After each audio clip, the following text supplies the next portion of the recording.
शेयरों का निर्गमन या अंश का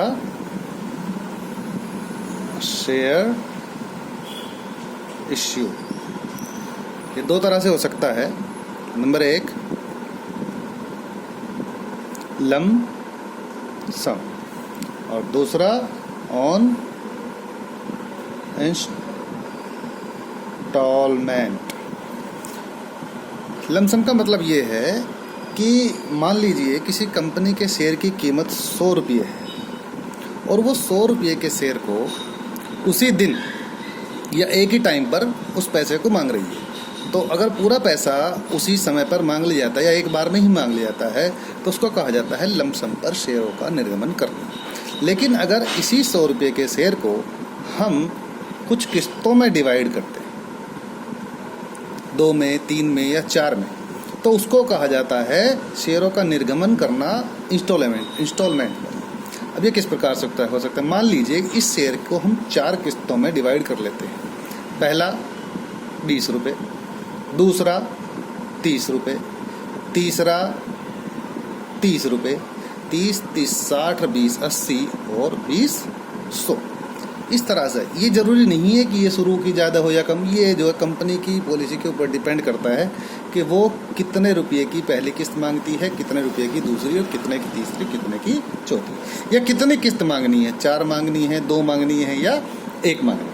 और हमने यहाँ केवल एक अजम्पशन लिया है कि कंपनी ने इस 100 रुपये के शेयर को लमसम पे ना मान करके यहाँ 4 किस्तों में मांगा है, यानी कि 20 रुपये, 30 रुपये, 30 रुपये, 20 रुपये। तो इनको बोलेंगे क्या? देखो, जो शुरुआत में पहली किस्त होती है उसको कहा जाता है एप्लीकेशन।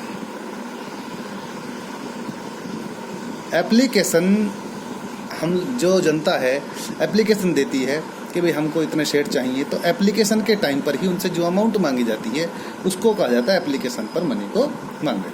अब जैसे ही एप्लीकेशन मिलने के बाद शेयर का अलॉटमेंट होता है, यानी कि जिन लोगों ने आवेदन किया है उन लोगों को शेयर दिए जाते हैं। तो शेयर देते समय कंपनी कुछ अमाउंट मांग सकती है, तो उस वाली अमाउंट को बोला जाता है मनी ऑन अलॉटमेंट। यानी कि अब जो है पहली बार एप्लीकेशन पे पैसे मांगे 20 रुपये, दूसरी बार जो है उसने जब उनको शेयर का अलॉटमेंट किया, यानी कि जिन्होंने शेयर मांगे जिनको शेयर दे दिया गया, तो उसको कहा जाता है अलॉटमेंट करना। तो अलॉटमेंट के टाइम पर कंपनी ने जो है 30 रुपये की किस्त के पैसे मांग लिए।